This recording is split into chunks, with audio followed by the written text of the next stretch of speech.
தலைமுறை தலைமுறையாக நீரே எங்களுக்கு புகலிடம். இறைவாயும் இறைவா, நீரே எங்களுக்கு புகலிடம். தலைமுறை தலைமுறையாக நீரே எங்களுக்கு புகலிடம். இறைவாயும் இறைவா, நீரே எங்களுக்கு புகலிடம். மலைகள் தோன்றும் முன்பே, இம்மண்ணும் தோன்றும் முன்பே, காலம் காலமாயிருக்கின்றீரும், கட்டளையின்படி நடத்துகின்றீர். 1000 ஆண்டுகள் உமக்கு நேற்றைய தினத்தை போலுள்ளது, ஒரு இரவு சாமத்தை போலுள்ளது. ஆண்டவரே, என் ஆண்டவரே, ஊழியன் என் மீது இரக்கம் வையும்.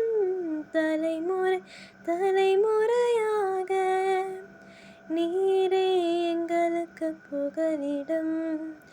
இறைவா, என் இறைவா, நீரே எங்களுக்கு புகலிடம். இந்த காலை நேர தியான வேலைக்காக உங்களை வாழ்த்தி வரவேற்கிறேன். இந்த நாளில் கூட கர்த்தர் நம்மோடு பேசுகிற வேத வசனம் எசேயா தீர்க்கதரிசியின் புத்தகம் 60ஆம் அதிகாரம் 15, 16 வசனங்கள். நீ நெகிழப்பட்டதும் கைவிடப்பட்டதும் ஒருவரும் கடந்து நடவாதுமாயிருந்தாய். ஆனாலும் உன்னை நித்திய மாட்சிமையாகவும் தலைமுறை தலைமுறையாக இருக்கும் மகிழ்ச்சியாகவும் வைப்பேன். நீ ஜாதிகளின் பாலை குடித்து ராஜாக்களின் முளைப்பாலையும் உண்டு. கர்த்தராகி நான் இரட்சகர் என்றும் யாக்கோபின் வல்லவர் உன் மீட்பர் என்றும் அறிந்து கொள்வாய். இதில் கூட ஆண்டவர் அவர் அதிசயமான வாக்குத்தத்தம் தந்திருக்கார்.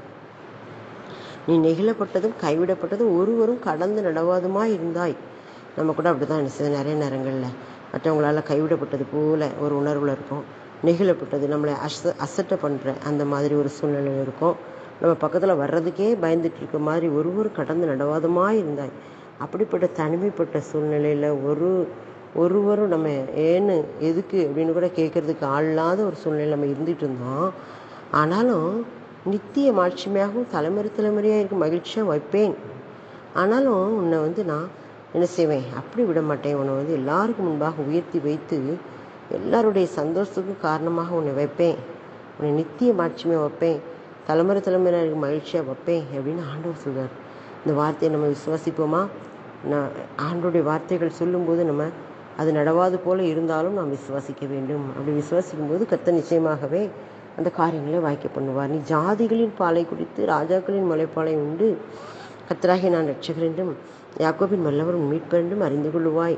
அப்படின்னா என்ன அப்படின்னா, உனக்கு ஆண்டவர் ஆசீர்வாதத்தை தரக்கூடியவராக இருக்குது. ஜாதிகளுடைய ஆசீர்வாதம், ராஜாக்களுடைய ஆசீர்வாதம் எல்லாத்தையும் உனக்கு தரும்போது நான் இரட்சகர், நான் உன் மீட்பர் அப்படின்னு அறிந்து கொள்வேன்.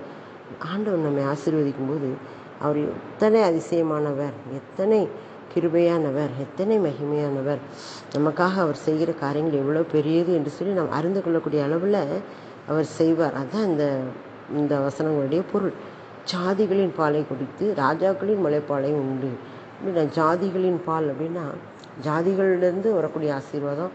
ராஜாக்களின் முளைப்பால்னா ராஜா தன்னுடைய முளைப்பால் அப்படின்னா ஒரு தாய் பால் கொடுக்கும்போது எப்படின்னா அவளுடைய ரத்தத்திலேயே ரத்தத்தையே உருக்கி தான் அந்த பால், தாய்ப்பால் வருது அப்படின்னு சொல்லுவாங்க. அந்த மாதிரி ராஜாக்களின் முளைப்பால்னா ராஜாக்களுடைய உள்ளான இருதயத்துக்குள்ளே நம்ம இருக்கும்போது தான் அவங்க அந்த காரியத்தை செய்ய முடியும். இதெல்லாம் கர்த்தர் நமக்கு தரக்கூடியது. அப்போது அப்படி தரும்போது நம்ம என்ன செய்வோமா, அறிந்து கொள்ளுமா, கர்த்தராகிய நான் இரட்சகர் என்றும் யாக்கோபின் வல்லவர் உன் மீட்பர் என்றும் அறிந்து கொள்வாய். அப்போ நம்ம இதையெல்லாம் என்ன செய்ய முடியும், அறிந்து கொள்ள முடியும் என்று சொல்லி கர்த்தர் தன்னால் நம்மளோடு வாக்கு பண்ணுகிறார். நாம் அவரை நன்றியோடு துதிப்போம். ஆண்டவர் பெரிய காரியங்களை செய்கிறார். நீ நெகிழப்பட்டதும் கைவிடப்பட்டதும் ஒருவரும் கடந்து நடவாதமாக இருந்தாய். நம்ம அசட்டை பண்ணப்பட்டிருந்தோம், மற்றவங்களால் புறக்கணிக்கப்பட்டிருந்தோம். இயேசு கிறிஸ்துவ கூட அப்படி தான் பண்ணாங்க. ஆனாலும் உன்னை நித்திய மாட்சிமையாகவும் தலைமுறை தலைமுறையாக இருக்கும் மகிழ்ச்சியாக வைப்பேன். அவர் சொன்ன வார்த்தையை நிச்சயமாக என்ன செய்யாது, மாறாது. நம்ம ஒவ்வொரு இடத்துலையும் நம்ம ஆண்டவர் தலைமுறை தலைமுறையாக மகிழ்ச்சியாக வைப்பேன் அப்படின்னு இருக்கார். ஜாதிகளின் பாலை குடித்து ராஜாக்களின் முளைப்பாலை உண்டு. கர்த்தராகி நான் இரட்சகர் என்றும் யாக்கோபின் வல்லவரின் மீட்பர் என்றும் அறிந்து கொள்ளுவாய். இந்த வார்த்தையின்படியே நம்முடைய வாழ்க்கையில் ஆண்டவர் நடத்த போகிறாரு. நம்மை சுவாசிப்போம். ஆமென்.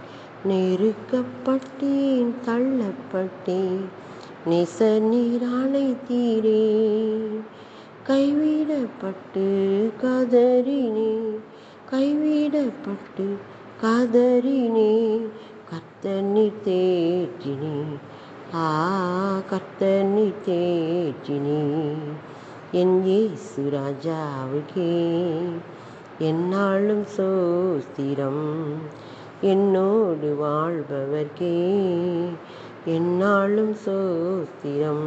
அப்பா, உம்முடைய அநாதை அன்புக்காக, உம்முடைய இரக்கத்துக்காக, உம்முடைய வழி நடத்தலுக்காக நன்றி சொல்லுகிறோம். நீ எங்கள் ஆண்டவரே எல்லார் முன்னாலையும் புறக்கணிக்கப்பட்டால் நாங்கள் இருந்தாலும் கூட எங்களை உயர்த்தி வைத்து ஜாதிகளின் பாலையும் ராஜாக்களின் முளைப்பாலையும் தந்து கர்த்தராகி நான் இரட்சகர் என்றும் யாக்கோபின் வல்லவர் மீட்பர் என்று நாங்கள் அறிந்து கொள்ளும்படியாக நீ செய்கிற கிருபைக்காய் நன்றி செலுத்துகிறப்பா. நாங்கள் எங்களை நித்திய மாட்சிமையாகவும் தலைமுறைக்கு மகிழ்ச்சியாக வைப்பேன் என்று வாக்கு கொடுத்து அதன்படி எங்களை நடத்துகிறீரே, அதற்காக நன்றி செலுத்துகிறேன் தகப்பனே. இன்னும் எங்களை தாழ்த்தி ஒப்பு கொடுக்கிறோம். இன்னும் நீர் எங்களுக்கு கொடுக்க போகிற ஆசீர்வாதங்களுக்கு எங்களை தகுதிப்படுத்துங்க.